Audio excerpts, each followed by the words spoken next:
special episode of the Epic Experiment Podcast. I'm your host, Bruce. It's episode 161, and I'm joined on the line once again by Sneaky Pete to chat all things Magic the Gathering. How are you tonight, Pete? Hey, it's good to be back. This is our second episode after the new year, and boy, I think this is going to be a good one. Again, we are on the lotuscouncil.com, and we also are on some Discord servers. We have email, we have smoke signals, we got the whole thing. We've got all of the social media platforms I've heard. Hypothetically, we have some other places we're looking into to expand our reach. So, anyway, if Oh. you'd like to get a hold of us, we'll be in the show notes. Bruce, what are we doing tonight? All right, let's start with some garbage or great. And as is par for the course, I am prone to go finding new cards, and Pete goes and finds not new cards. So tonight's card from me is a card that I've seen played in a number of different formats, mostly on Arena. And I wondered about this card because it seems like it could be powerful, but I am unsure if it how much clout it actually has. It's called the Enigma Jewel. And so it's a single blue for a legendary artifact. The Enigma Jewel enters the battlefield tapped, and you can tap it to add 2 colorless mana, spend this mana only to activate abilities. And then you can craft it with 4 or more non-lands with activated abilities and pay 8 and a blue. And then when it flips over for its crafted ability, you get Locus of Enlightenment. Locus of Enlightenment has each activated ability of the exiled cards used to craft it. You may activate each of those abilities only once each turn.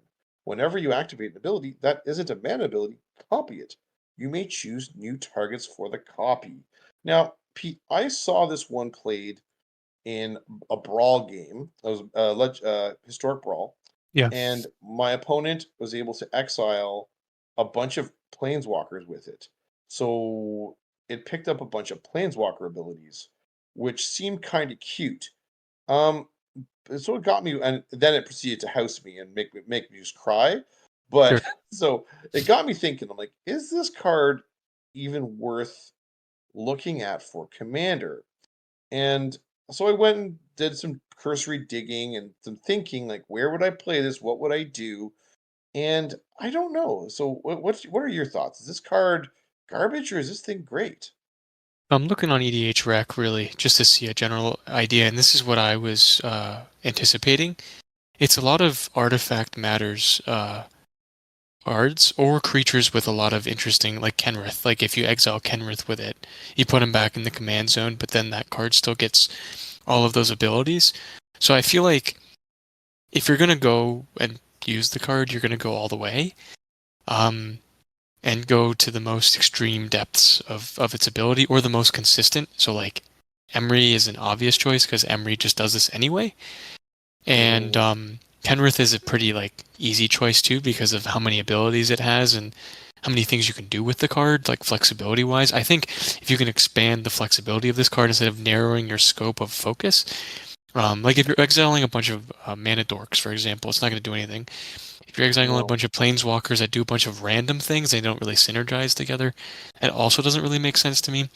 I feel like this is a fail-safe card if you are backed up against a wall and the game's gone long enough that you want to do something interesting. But this requires so much sort of to keep it alive and to allow it. Because if you flip it and it comes back and they blow it up with like an abrade or something, it must feel terrible because you can't get those Yeah, cards back either. You know what I mean?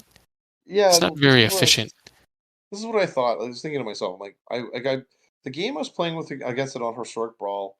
I've forgotten even what I was playing, what deck I was playing. I think I was playing my Gorion deck, so I'm not playing a particularly aggressive build. And Sure. so the game kind of stalled out. And in a game where it stalled out 1v1, this card eventually was able to be a great way for him to sink a bunch of resources that he'd either milled or I had killed into his graveyard, and then Right. turn it and flip it into this powerful tool to destabilize the board and gain more advantage than I could gain through my creatures. And I'm going to be honest with you, like in a 1v1 setting where you can prolong the game and stall it out, it kind of makes sense. Right. And but I think in the multiplayer format of Commander, it really doesn't because your life total ends up being under way more pressure.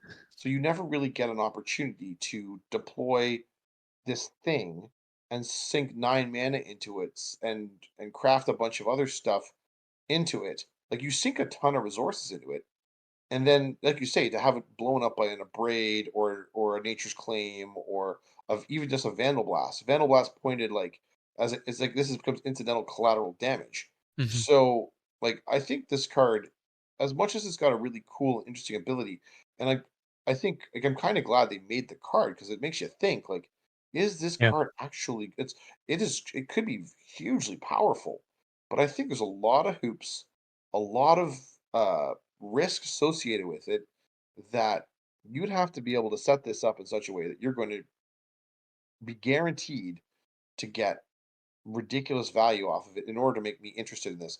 And I don't think you can actually guarantee that in a format like Commander where there's so much variance in a 100 card deck. So I'm personally going to come to down to the conclusion that there's just too much committed to this particular card for me to be particularly excited for it and interested in putting it in my decks. I'm waiting for someone to prove me wrong, Yeah. and Like all these to cards we mentioned, right? Yeah. yeah, like there's some like where I'm pretty okay with trying them out. This one I'm not prepared to try out. I think this card is a bust. It's something you do not want to do unless you're particularly ambitious, and consequently, I'm out. I think this is garbage, and I don't really want to try it.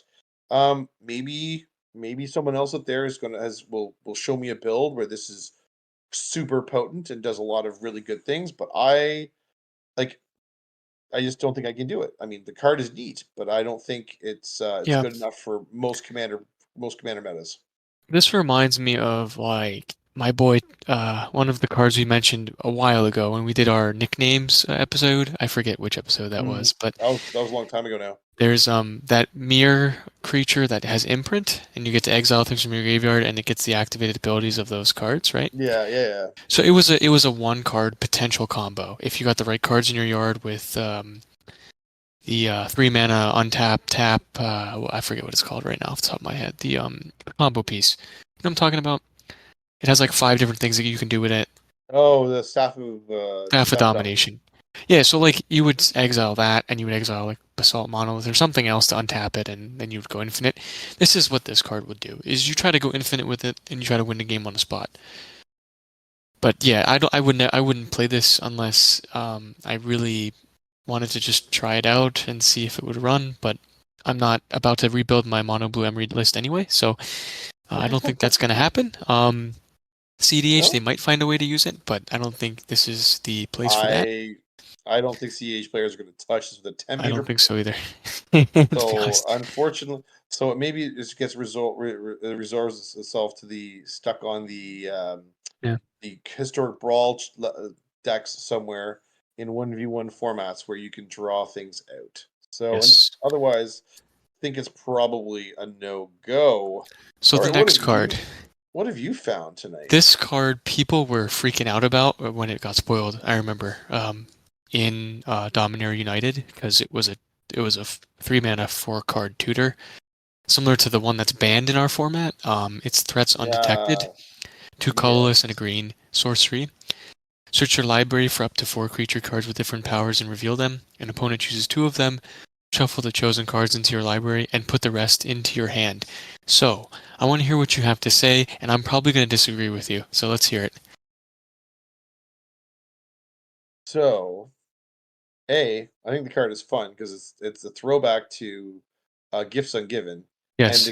the art on the card is even reminiscent of the female figure on Gifts Ungiven. So they did a really good job of the overt callback to an older card Hmm. that is crazy powerful. So search your library for up to 4 creature cards with different powers. So different powers is pretty easy to achieve. So your 1 drop can be a dork. Your 2 drop can be something value-ish. Your 3 creature can be something else. You can put like something scary in your hand, or something scary as a 5 or 6 drop, whatever.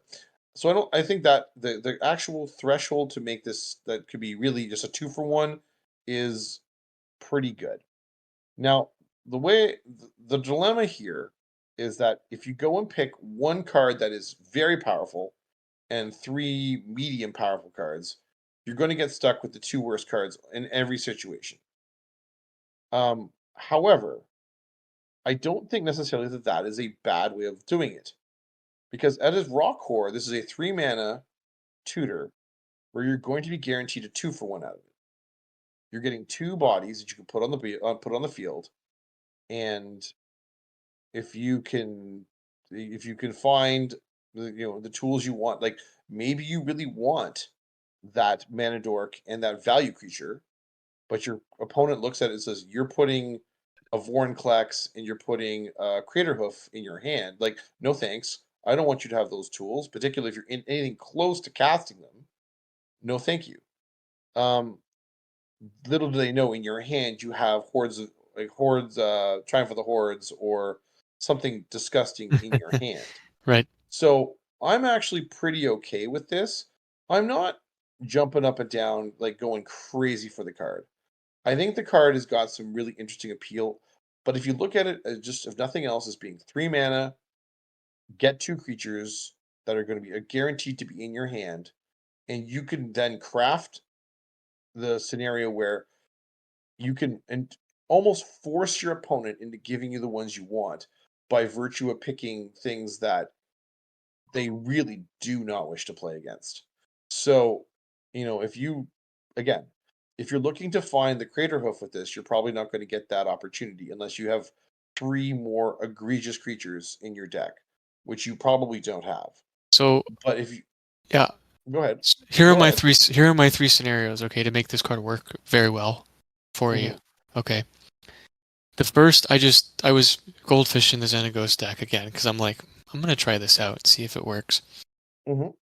First scenario was I'm short on mana dorks, so I pulled out the Ilzin Carotid, the 1/1 that taps for potentially 2. Hmm. Lotus Cobra, Yeah. um, like another dork that's like a 3/4 that gives you the initiative. Right. And then I pulled out something else that like tap for mana, like a Birds of Paradise. Yeah. Yeah. So like if you're picking like and all those options, you're getting what you want out of that targeted use of the spell. And in that context, I have no problem with the spell, and I'm like, yeah, that makes sense. I think Xenagos would be a great sort of deck to put this in, where you're going to have a lot of powerful threats, and if you put 4 roughly equally terrifying threats on this available for your opponents to pick from, they have to pick which 2 monsters they want to fight against. Yep. And So and yeah, just so I'm pretty okay with that. I think there is a way to use this card in a way that's going to be interesting and uh, rather unique in terms of its effect. And I know originally it got panned pretty hard. Like it I did. remember Yeah. like this card disappeared, and like there is a reason it's 58 cents. Like this is not a card that people want to play, Right. but I think it's actually has a lot of merit. But it's just not going to be the tutor that's going to go find you the Crater Hoof Behemoth with Yeah. Lifesteal Clock. It's not a tooth and nail by any stretch, No. but the other two scenarios, real quick, and then we'll move on, that I discovered just from messing around with this deck a little bit more.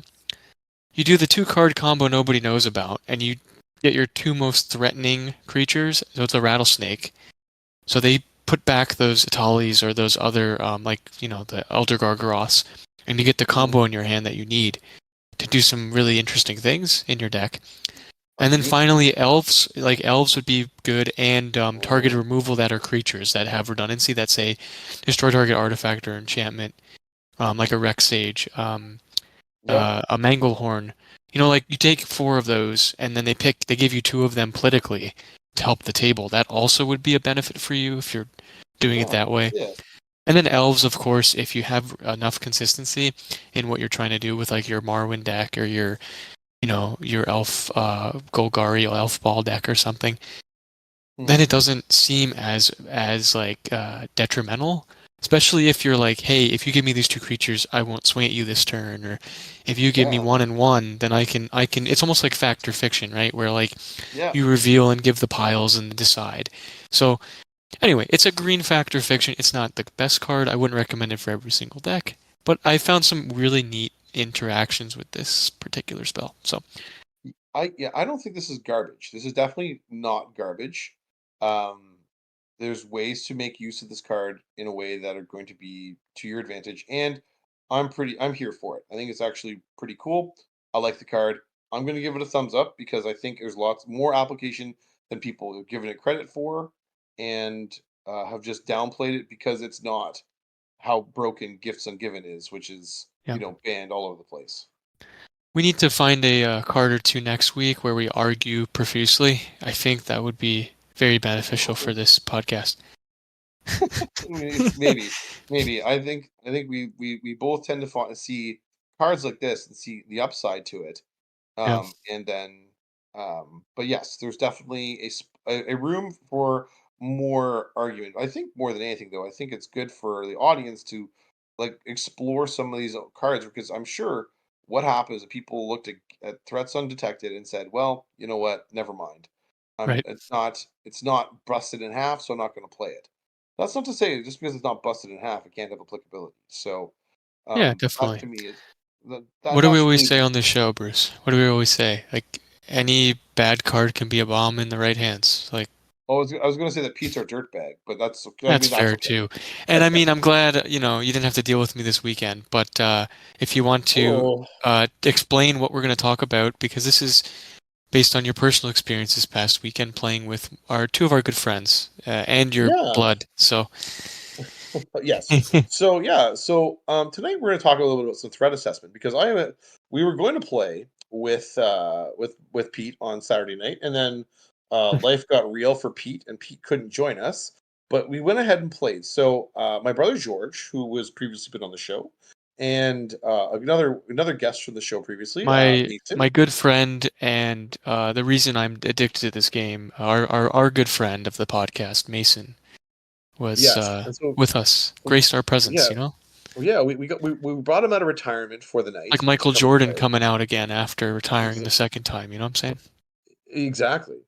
And so we sat down to play, and we ended up having to play a pot of 3, which is not ideal, but better than not playing at all. And, Mason, if you've heard Pete and I talk about Mason before, Mason is a terrific deck builder. He has a very keen mind for building decks that do very scary things very, very fast and kicking your butt. So, in the course of the evening, um, Mason now only has 3 decks that he has together and intact. He's sold apart parts or he's taken apart for this and that or that reason. So he's only got 3 decks. And so we played 3 games. The first game we played his Maronar deck, which is a mono black rats deck. The second game he played is a Felden deck, so mono red absolute His beatdown favorite deck. deck. It is Oh his my favorite goodness. deck that he's ever constructed, I think, besides some of the budget CDH he used to play. But he loves that deck to death. Like he told me like he's never taking it apart, even if he never plays the game again. So it's Yeah. something that he really cares about. And then the last one was his Lawrence, oh Torrens, humans. yeah, yeah, green white tokens, humany nonsense. And so I want to talk about specifically in the second game where Mason played Felden because it really highlighted the importance of threat assessment on the battlefield to ensure that you give you an opportunity to play the game. So Felden, for those of you who are not familiar, we'll just read Felden for you because Felden is actually surprisingly looks like not particularly assuming commander, but is very, very potent in the right hands. So Speed, one red man. red for yeah, one red for a 2/3 legendary creature human artificer. 2 in a red, tap, create a token that's a copy of target creature card in your graveyard. Not artifact, creature. Except it's an artifact in addition to its other types. It gains haste, sacrifice it at the beginning of the next end step. This is a really interesting card because um and I mean it's not particularly popular. It's the 496th most popular commander in the format, which is like way down the list. And but in Mason's hands, this innocuous little card is an absolute menace. Yeah. And I remember having played against this deck years ago when Mason was playing quite avidly with us during the pandemic, and just getting housed by it time and time again. And so, Yep. uh, as we were playing on Saturday night, he resolves a his commander on turn two through it with the help of a lotus petal, and just and I'm looking at this. He's already put a couple of scary things in the graveyard because on turn one he had a faithless looting, Hmm. and so we really put my threat assessment skills to the test because I'm like, my brother's like, ah, it's not such a big deal. I'm like, no, no, this is a huge deal. My spider sense was going off huge because I looked at his graveyard, looked Yeah. at his creature, and I'm like, if we let this guy untap with this, we are going to eat a bajillion damage. Sure. Now, one of the things that I think helped me in this situation was the fact that I could identify the line of play that Mason was looking to exploit, and George wasn't quite seeing it all the way through to its conclusion. I'm not saying that didn't identify the threat because George could. Like he knew that there was something powerful in his graveyard. I Yeah. forgot what it was first, but he put something pretty scary there I'm pretty sure. early on. I'm just thinking of the options because I've seen the deck so many times. Like it's either Meteor Golem or it's It was the thing when it dies it leaves out behind an 8/12 with trample. it was a Uh, Hellkite Tyrant. He had the Hellkite Tyrant, like right, right. the Yeah, one that if he makes tokens, he burninates the th- table, and yeah. yeah. So Udvara it was Hellkite. Yeah. There's a good amount of pieces I can think of that he would yeah, reanimate. Right. So and anyway, as so you were, I was you were already looking sweating at this. profusely. Turn It was 4, you were already yeah. sweating. No, not even turn four. It's turn two. Turn two, and like and I'm like sitting there looking at this. I'm like, we are going to eat so much damage here in a hurry. Yeah, yeah, And I had an abrade in hand, and I was thinking to myself, do I fire the abrade off, or do I save it for something else? And in the end, something said, no, you kill the Felden right now. Do not give him another second to contemplate this. Kill that kill that Felden right this second. And sure enough, Mason's like, yeah, that's the right play. He's like, yeah, you took out my Felden. That's the right play. Good for you. I was like, oh, great. Um, and I think it looked weird. George was like, oh, that's really aggressive that you're using your removal like that, Bruce. And I'm like, well, if we don't, it's going yeah. to be a problem. And so I guess really what it came down to is that like at his crux, George had identified the threat differently than I had. And so he was going to be prepared to give Mason a little bit more time to see what manifested with that threat. Where I knew that Mason was still on two land because he had used his Lotus Petal right away. And was it Lotus Petal? Is that the one? The Uh, 0 mana sacrifice. yeah, like Yeah, because the treasury. Yeah, Felden costs. Yeah, exactly. yeah. Um, So well, anyway, so okay, so your threat assessment, just to boil it down, your threat yeah, assessment was like an 8 or 9, and George's was probably like a 6. If we're looking at yeah. it numerically, like your alarms are going off, his are not exactly on par yet, Hmm. and was there any political sort of inclination here? Were you talking amongst each other, or were you trying to persuade Mason not to beat the crap out of you personally? 'Cause that's what I would have done. I would have been like, listen, buddy, I won't kill him right away, but just direct all your nonsense at George. You know what I mean? Like, So in no, that sense. so I'm going to be honest with you. That sort of political discourse is not my strongest asset, and so I could look at this and I'm like, Hmm. I know what's going to happen here. I cannot let this in good conscience happen. I need to remove this.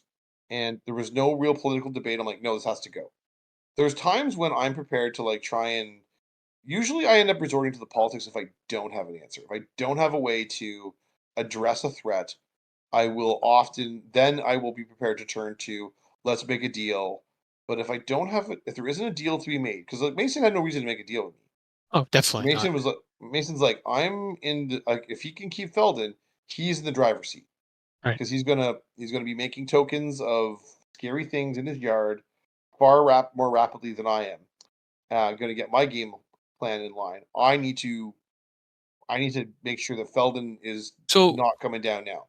if we have like a survival guide for this particular situation, right? Like say you're looking at your hand and you're like you had a way to get removal to deal with the what you perceived was the threat at the time. If Yes. you're not in that situation though, what do you do in that situation? Do you try to ask someone else, can you do this for me and I can help you later in the game?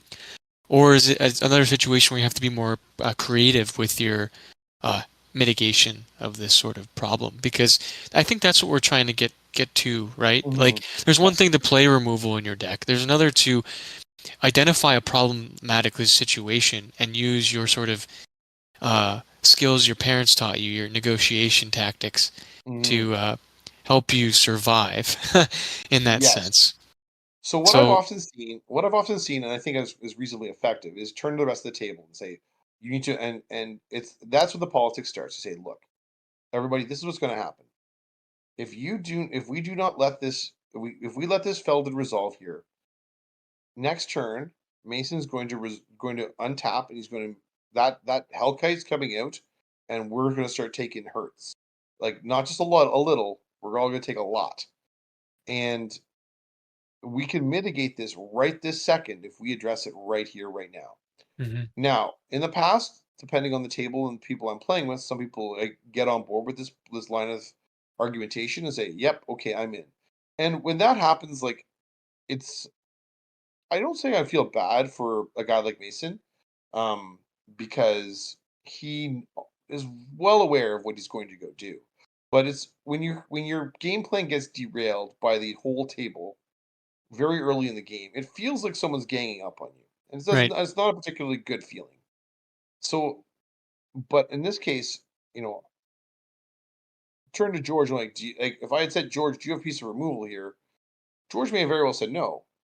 right, So, in the at his crux, I'm like, okay, we need to deal with this right now.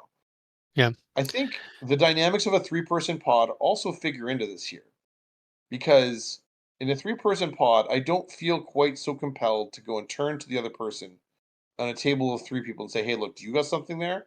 Because we're not spread as widely across. Like if it's a four-person pod, you really do have three full opponents you need to contend with. In this juncture, it almost feels like it's 1v1s, like me v Mason heads up, with George sort of waiting, lurking in the weeds.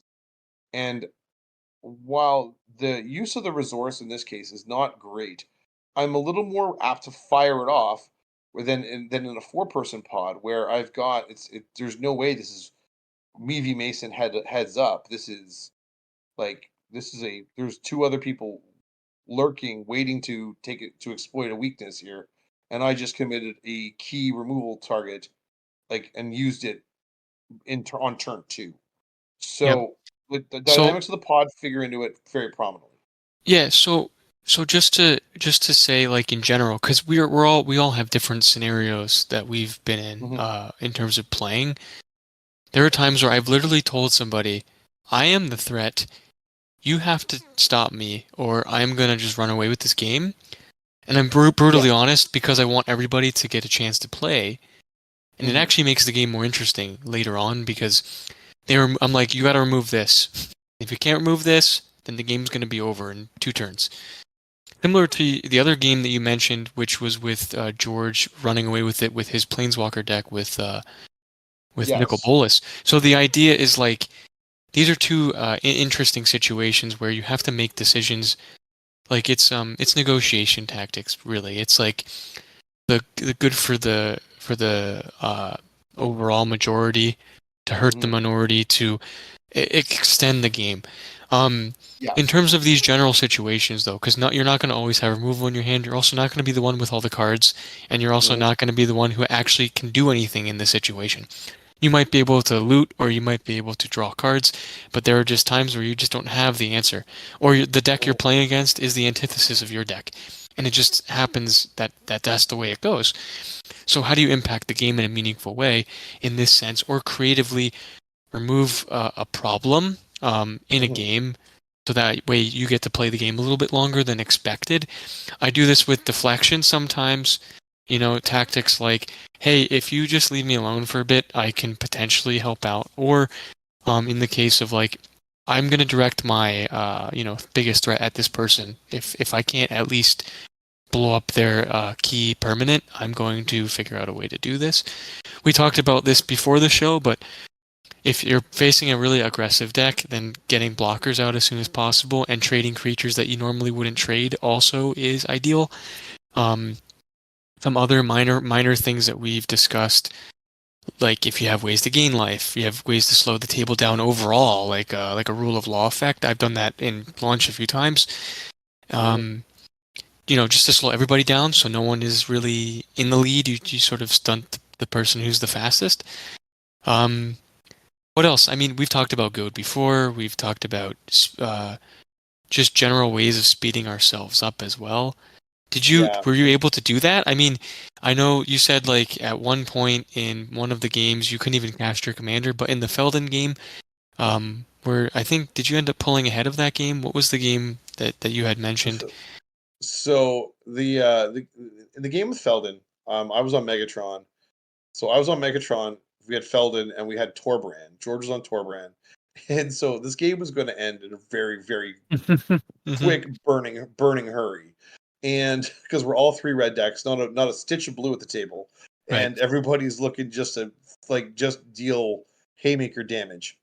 And in the end, I ended up pulling out the game, and I have no doubt the reason I was able to pull it out was in due to the fact that I properly identified the correct threat at the correct instance in time. Um, I did have to remove one of George's threats. So I chaos warped for something scary like early, like later in the game. I had three pieces of pretty decent removal actually in that game. So it was That's good. the abrade, the chaos warp, and then I had to wish claw talisman for a path to exile. So I had like three pretty good pieces of removal in my hand or that I had drawn. So I was doing pretty well in that sense. And Can I so uh, try to can I give you a weird example too, just of yeah, a yeah, situation that happened for sure. recently? So this was Always, a similar always. in the terms was I couldn't answer the threat, but I could slow the person down who was the threat at the time, Yes. and I played a spell that ended up blowing like two for oneing him, right? I killed two of Right. his key cards, and then once the pressure was off of him, I said, "Listen, I had to do this to get to slow you down, but now he's the threat. I have only 5 mana, you guys have 15. How do we deal with him?" I was putting pressure on his life total, vice versa. Right. And then eventually I was able to pull it out because I drew into some lands and some ramp, and they kept me alive because they were too busy fixated on them, both of each other, to Hmm. stop each other. Yeah. So leveraging that as well, leveraging the players you're playing with and the decks they play against. Be like, hey, I'm Absolutely. expecting them to play this spell next, or I'm expecting him to recur this permanent out of his graveyard. Um, yeah, I mean, even though asking questions like and answering questions, we talk about this a lot, right? You Absolutely. had to answer you had to answer Mason, and then you had to answer George, and you were able to do it in an effective way, Yeah. um, Yeah. in a It kind conventional way, in the sense, right? yes, I it was quite a conventional approach to dealing with it. In a game situation that I would say was unconventional because of the fact of amount of damage that was being flung around the board. I think one piece with threat assessment that I want to be careful that people are conscious about, and yes, the deflection and the strategic use of other resources, so blockers and life gain and fog effects or stack pieces or whatever else to try and slow down the rate at which you're bleeding out so that you can have an opportunity to find the piece of the answer you need in your deck is all fine and well. So long as everyone at the table is more or less on par with the decision that this is a threat and we're not trying to because if it deviates too much or Right. you end up king making somebody Doesn't feel good at then all. people get really upset about the idea that you just basically allowed someone else to win the game out of nowhere. Case in point, like if we were playing a game where I like Well, you're in the lead, why don't you just take the example of Nick and you and I and Dave playing, because that was a really good example of that situation. You kind of king make at the end. It was very close, but it ended up being that way because there yeah, was well, almost no so choice, right? Right. So yeah. So you again. So let's rewind to last week's show, and Pete was playing his Xenagos deck, and Xenagos had gone and delivered a pretty good, healthy chunk of damage to me, and I had a choice to make. I could either choose to swing my damage and spread it more equally across the board, or I could swing at Pete and knock Pete out. I even And asked you that if I, question. Do you remember? yeah, yes, I do. I even And I asked said you if I that. if I don't take Pete out here, I have just made Pete not just like win the game, but like set him in a position where there's really very little in the way of stuff that's going to derail him here. So I had to knock Pete out. If I didn't, I was playing Kingmaker. Yeah. And so my choice was pretty clear to me in that instance. As much as it's unfun to knock your buddy out of the game, the reality is if I hadn't removed Pete from the game as the threat, then I was basically handing Pete the win on a platter, saying, "Go ahead, smash us all. It's all good and done." And in the end, I'm fairly like it didn't end up winning the particular game either. I ended up losing. Ended up winning the game, but the truth of the matter was, if I had elected to do something different than knock Pete out, the Dave and Nick would have good reason to be upset with me for failing to adequately address the threat at the table. Yeah. And I think that is something where when you're talking this through as a table, as a group of four, you need to be very clear like, okay, I'm doing this because I think this person is the problem. And if the problem is me, because my name's T Swift and I'm cheering on the Chiefs this week, well, that's a whole other story. But if we're So playing, yeah, I mean, yeah, no, not to cut you off, but I think there's definitely situations that we've come across in the last 6 months, but also in our own personal like time playing the game in the last 7, 8 years or more, where I think people take it too personally when things get yes, removed, right? And that's the other thing. You got to think about it this way too. Like everyone's trying to play the game, right? Everyone's trying to do their thing. Sometimes people do their thing faster than other people, and it scares them. And they have to yeah, respond. So hmm the other flip side of this is yes, you can politic all you want, but sometimes people will not listen to you. Or, you have no chips to bargain with. What's the famous Star Wars line? I came to bargain. Like, so it's and this is then a complicated this is a human social interaction. This is a yes, complicated error that you will not see in any other format per se, right? Because this is the correct. uniqueness of this format.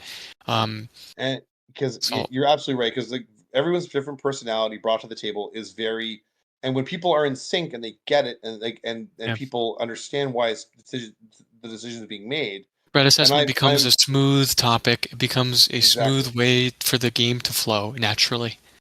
But if you have an agent of chaos in your midst who does not see it the same way as you, then Yeah, you're going to have one hell of a problem.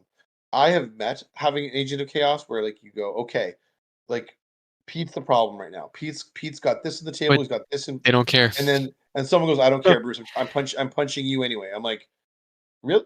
Oh, oh, okay. I yeah, guess I'm yeah, getting. And that's the one that is the measure of a threat assessment that leaves people infuriated, that leaves people frustrated, leaves people yeah. confused about what they're doing. And like and there's really no I don't have a good way to explain why it happens, but sometimes the agent of chaos looks at you and they go, no, Pete's not the threat. I can deal with Pete. You're the threat, Bruce, because I can't deal with whatever you're doing. I'm like, uh Fair enough. are we playing the same game right now? Well, Like, it's like a D&D campaign in the sense of you never know what's gonna happen when you roll the dice or when you draw your cards. I mean, I think it comes down to what experience. We could list all these intangibles, right? Experience, deck style, knowing the commander, knowing what cards they might be playing. But at the end of the I day, mean, you really can't predict anything.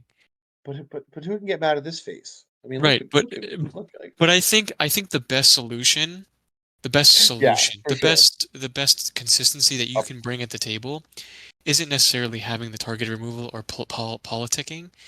It's mhm. the synergistic way your deck might be able to do a thing before you die.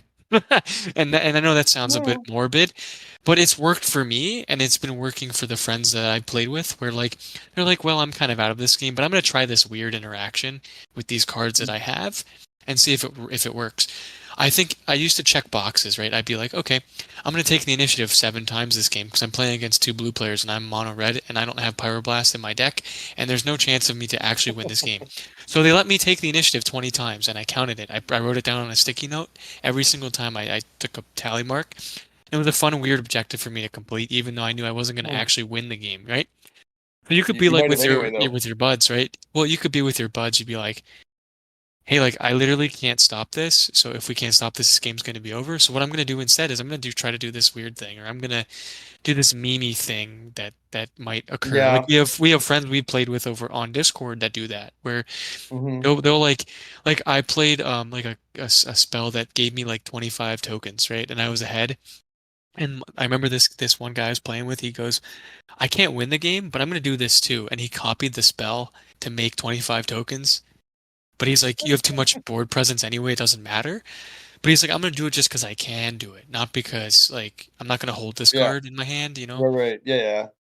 So We're like, that's fun. That's definitely creates those so memorable looking at moments. it a different way, right? Like I had a friend he's like, yeah, I'm just gonna draw as many weird tokens as I can draw or something. You know what I mean? Like, Yeah. or whatever. I'm gonna talk a bunch of random permanents and see what people get to flip, you know? Like, Yeah. No. so, Taking so no. There's definitely something to be said for taking a route that's unconventional and seeing if it doesn't lead to an outcome that is different than the anticipated outcome here of the guy leading the table, smashing everybody, and winning the game. mhm, There's value to be had there for sure. I think there's also value in demonstrating to the table that you're trying your best to address the threat, even if you're unsuccessful. yeah, So I'll use the example we had again this Saturday night. George in game one was playing Nicol Bolas and had established that he had a number of planeswalkers on the battlefield, including a Liliana Majesty, Death Majesty from Amonkhet. Very, very powerful planeswalker and was recurring value with it. And both Mason and I recognized that this is a problem. We had to try and knock Lily down and off the table. And so we both took turns throwing all of our resources at George to try and remove Lily to yeah, quit the cycle of value that he was able to accrue from bringing creatures back from the yard. Um, Now we were successful in removing Lily. We got her to one loyalty that was as close as we got, but we both understood what was happening and the threat being what it was. And so like the threat assessment was correct. Our threat assessment was and our response to it was also in keeping with what you would expect somebody to do. Um and while we were unsuccessful in in dealing with the threat, the actions taken were internally consistent and ultimately led people to being able to understand that yes, everyone understands what's happening here.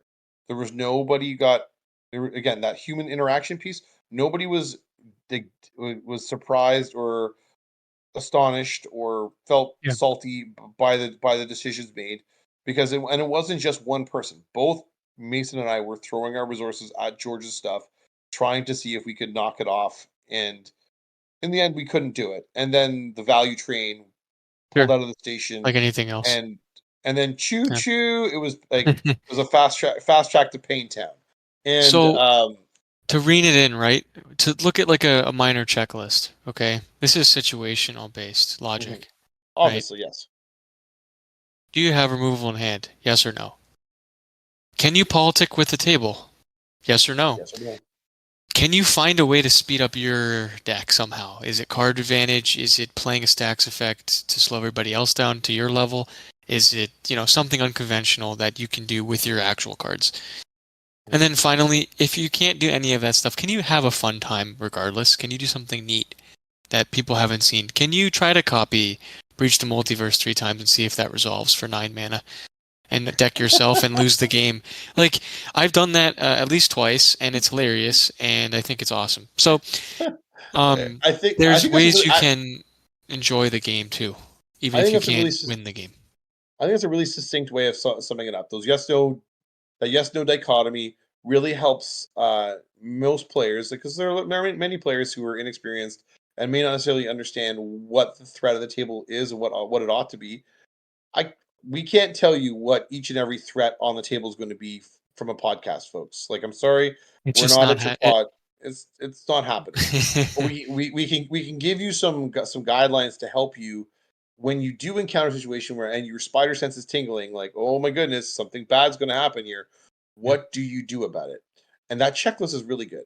So I think Well, that's thank you. actually going to be a little That's something our I think main I'm like takeaway, right? we're gonna type it up here, and maybe we stick a PDF it, little yeah, PDF it, and we'll little PDF that in the show notes, so that'd people be have great. that as a checklist. And I'm sure there's gonna be someone out there that's gonna take umbrage with it, but that's okay.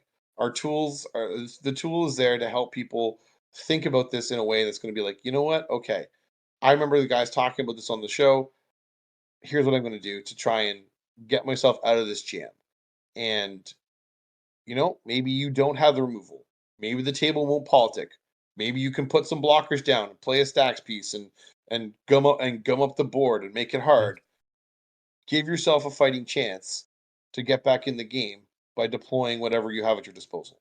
So that I was wanna really just succinctly end put. I just wanna end with don't ever quit prematurely, and we're gonna talk about this in a future episode about, like, Mhm. etiquette in general. We touched upon this in 2023, we're gonna touch upon it again as we see more of the power creep in the overall casual format, come to a fruition. You're always in the game until you're not until you're physically removed from the game, right? I have friends who have quit prematurely against me. I've told them, listen, you're not out of it yet. Just see what happens the next turn or two, right? I've had Absolutely. I used to do this too when I was younger, in terms of my maturity level of this game, and I used to do it against Mason a lot, actually. If we're thinking about this, I used to quit. I'd be like, I'm out. Like I can't do this anymore. If you No, for exhaust sure. every option, if you exhaust every single option in your hand, everything that you could possibly do to further the game in some way, then you deserve to say, all right, I'm gonna concede now. You know what I mean? So I think I always tell my friends like it's respect. You've earned people's respect when they target you. And I Hmm. said that recently the last few weeks. I said, if you're targeting me, that's a respect thing, right? Like you're respecting me. If you don't touch me the whole game and you still beat me, that means you didn't even care about what I was doing. Like I wasn't even a thought in your mind throughout the game. So I'd rather be Yeah, absolutely. targeted, right? I'd rather be targeted. I'd also rather have a game plan if that becomes an issue for me where I need to solve a problem.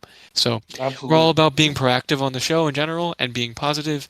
So I think Oh, we should definitely continue this. I think in future episodes, Bruce, just to end it there. If we have good yeah. ideas like this, like our Mulligan, we should make a Mulligan PDF. I think for our listeners because it would be an excellent way as well to just share some information. I am Yeah, totally I down think for so. that. So people enjoyed that That, episode, by the way. So I figured, oh, we there we can go. give some more basics. Again, we're not the end all be all. I'd rather you remember what we have to say and disagree with us than not remember us at all. So anyway, thank you for Agreed. listening, Yeah, and thank you. this has been good. I think taking these practical, real world sort of examples and bringing them to the forefront in terms of general gameplay, I think is a great way to look at it instead of it being a difficult concept to understand, like an abstract sort of thing. I'd rather not try to touch on that, right? But this sort of concrete evidence and examples, I think, provides an overall sentiment for this sort of complicated issue. I agree wholeheartedly. I think the real life examples speak far more loudly than us theory crafting in our heads. So, I guess we're gonna call it a quits there, folks, tonight, because I think it was a good one. Uh, nice and succinct. Um, oh, as always, if you have other things you want to contribute to us in terms of threat assessment, we're always ears. You can reach out to us on social media. All of their social media contacts are in our show notes. By all means, reach out to us on the Twitter or the Instagram or the Threads or whatever you like to use. We'd love to hear your thoughts and ideas around threat assessment and how you approach it. We can do explore this topic more and unrelated topics here shortly in the next couple of weeks. As I think there is like Pete said, etiquette is figures into this as well too. But anyway, with that said, I'm going to wish you all a good night, having a lovely time wherever you next play Magic. And for me and for Pete, thanks very much, everybody. Take care. Have yourselves a good one. Peace, everyone. We'll see you on the interwaves next week. And be safe to your commute, to your jobs, and take care. Thanks again. We out. Bye.